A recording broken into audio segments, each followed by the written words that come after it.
Hey, how's it going, friends? Welcome to VR Revelations once again. I hope you are having a wonderful day. So some pretty incredible and a shocking admission here by the ambassador of Ukraine to Britain. As you can see here, he has said that Ukraine has suffered incomprehensible losses. Now, I'm getting this information from this website here. It seems to be a Russian website. But, in the mouth of two or three witnesses, everything shall be established according to the Bible. So let's go to Newsweek. They are the ones that actually got the interview with this ambassador. Of course, this is a biased news source here, biased in favor of Ukraine, of course, but the fact that they even reported on this conversation is pretty shocking. Of course, you're not going to see this on Fox News, on CNN.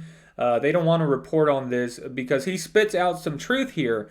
Now, the article here is very lengthy, but I want to focus on this part where he talks about how Ukraine is losing people left and right, and how pretty much their success depends on the United States and these other nations. Now, in my previous videos, as I've been covering this war or this special military operation, which, in my opinion, it's turned into a war, this is all eventually this is all going to end up in a World War III scenario in the end of the world, according to the Bible. That's what I believe. But I've been saying that it's not going to happen over Ukraine. The West, the United States, NATO, they're not going to risk mutually assured destruction via nuclear war over Ukraine, right? The border country with Russia. They're just, juicing it, squeezing as much as they can out of this, right? To inflict as much damage as they can to the Russian military, but they're not going to go all in. And I've said previously that at some point pretty soon here, I believe this year, they're going to have to make the decision if they are going to push all their chips to the middle of the table and go all in, right? Send their best tanks, their best fighter jets to Ukraine. And at that point, that's World War III. But again, Ukraine has been asking for those weapons, right? America's best tanks, the Abrams tanks, the F-35 jets, and whatnot, everything else. And pretty much all these countries have refused because I guess they're scared of escalating the situation, even though they're saying they're in a war, in a fight for democracy, right, for liberty. So if they're in a war, how much more could you escalate it? Oh, nuclear war. They're not willing to risk nuclear war because they know that means complete annihilation. And the ambassador actually is aware of that, which makes it more insane because he's saying that they need to go all in. Again, this guy, I would say, is, the biggest clown right now in the Ukrainian government, only being topped by Zelensky, who a while back was calling for a preemptive nuclear strike on Moscow. But yeah, go read the article. He actually talks about how he was predicting how Russia was going to offer a temporary peace here for the celebration of Christmas in Russia, and he said that we should that the West, or rather Ukraine, shouldn't accept that, nor the Western governments, because it was a bluff and it was only going to give Russia more time to prepare. And he admitted himself that he sounded like a warmonger, which is insane because he's literally saying, hey, guys, wait. Russia's about to offer peace. Ignore it. It's a lie. Don't even hold the conversation with them. It's absolutely insane. He does sound like a warmonger because he is a warmonger. Again, these top politicians, right, Zelensky, all these people at the top, they're not at the front lines. They're not risking their lives. As soon as they see Ukraine completely collapse, they're getting out of Dodge. All right, they're going to live their rest of their lives in the United States or whatever other country and live for many years, if God allows them to. But anyways, let's jump right into it because this is pretty pretty incredible. He's actually admitting, like, he has a very good awareness of the actual situation, but he's still, asking for all the nations to go all in. So it's insane. So, as we can see here, it says, losing people left and right, which is a direct quote from him. Ukraine is not willing to discuss concessions. Again, Russia has been asking, Ukraine to come to the table, and the Western powers, they're saying they're ready for a peace deal, but they're not going to cede any territory which they've already annexed and declared part of the Russian Federation. And the Ukrainians are saying, well, we're not going to stop until we take back all that territory, which is now legally Russia, according to the Russians. And on top of that, they don't want to deal with Vladimir Putin, so they're going to wait till somebody else is in charge. I mean, absolutely insane. Ukraine is not willing to discuss concessions. Its leaders have made clear any suggestion to the contrary have been met with immediate backlash. This is Newsweek.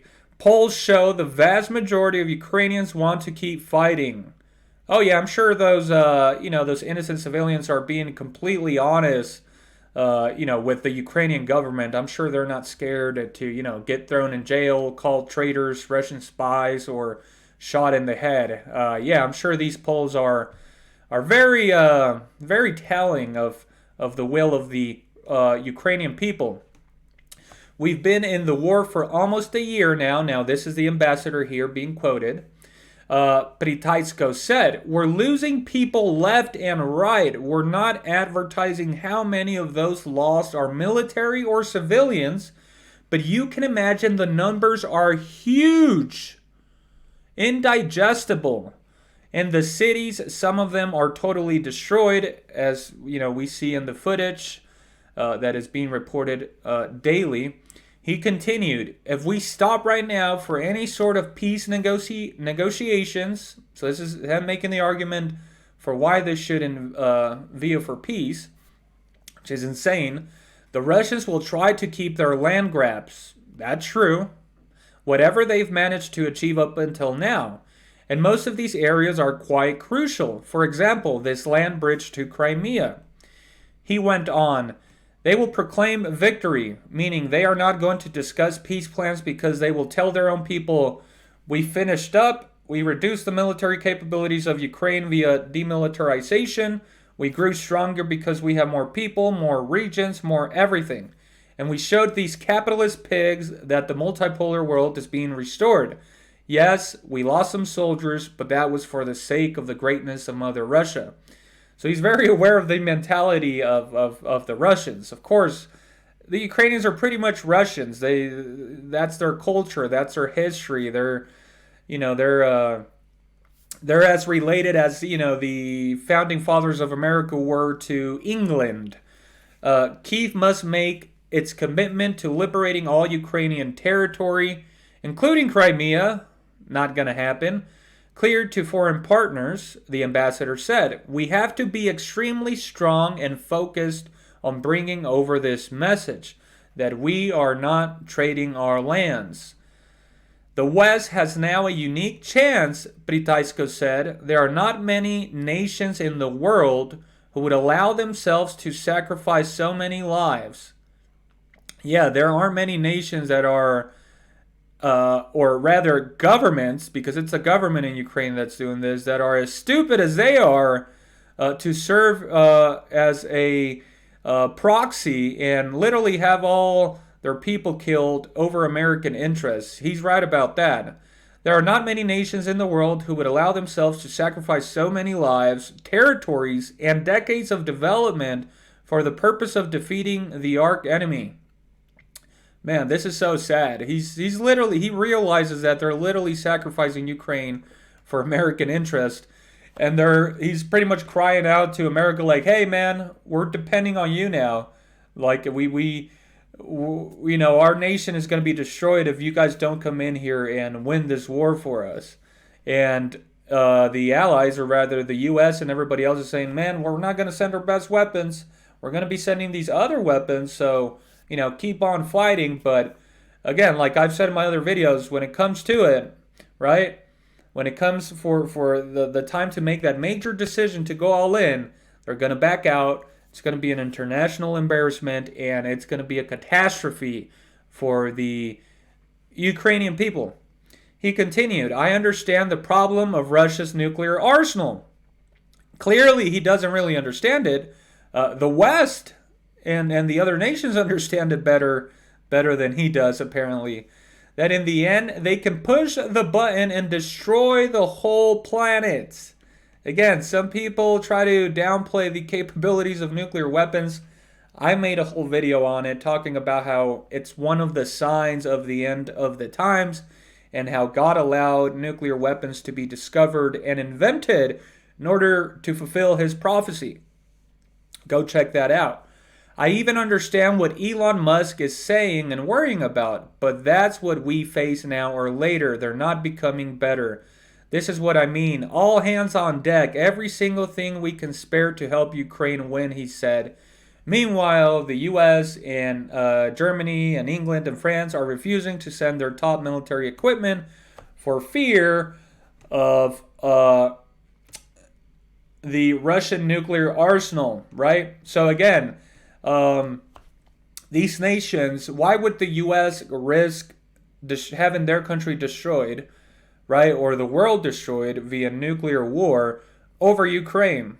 They'll keep supporting it as long as they can and go as far as they can, except for going all in and risking mutually assured destruction via World War III. Again, I think we are living in the end times. I think that's going to happen, but I don't think it's going to happen over Ukraine. And you can see that these people are very aware of this, right? This ambassador is very aware of this, and still he's clinging on to the hope that the Americans and these other nations are going to come in there and go all in for Ukraine when they've been telling him now that they're not going to send their best weapons because they fear exactly that, a nuclear conflict. So this is pitiful. This is sad. It's really sad, actually, to see these leaders make these decisions on behalf of the populace, right, who, according to these polls, support this. But in reality, if they actually took an honest poll, I think the Ukrainians would make a plea for peace, let Russia keep the territories they've gained, instead of having their nation completely destroyed. And so, again, these politicians don't care. They will continue to be warmongers. And in my opinion, the U.S. is not going to go all in. It's not going to send their best weapons. It's not going to get directly involved. And it's not going to be willing to risk nuclear war over Ukraine. Again, I believe it's coming, but not over this country, unfortunately, for the innocents that are caught up in all of this. So yeah, pretty crazy stuff here, guys. Anyways, the truth is stranger than fiction. Let me know your thoughts and comments down below. And make sure you give the video a like and make sure you subscribe for future coverage. Stay safe, have a wonderful day, and God bless.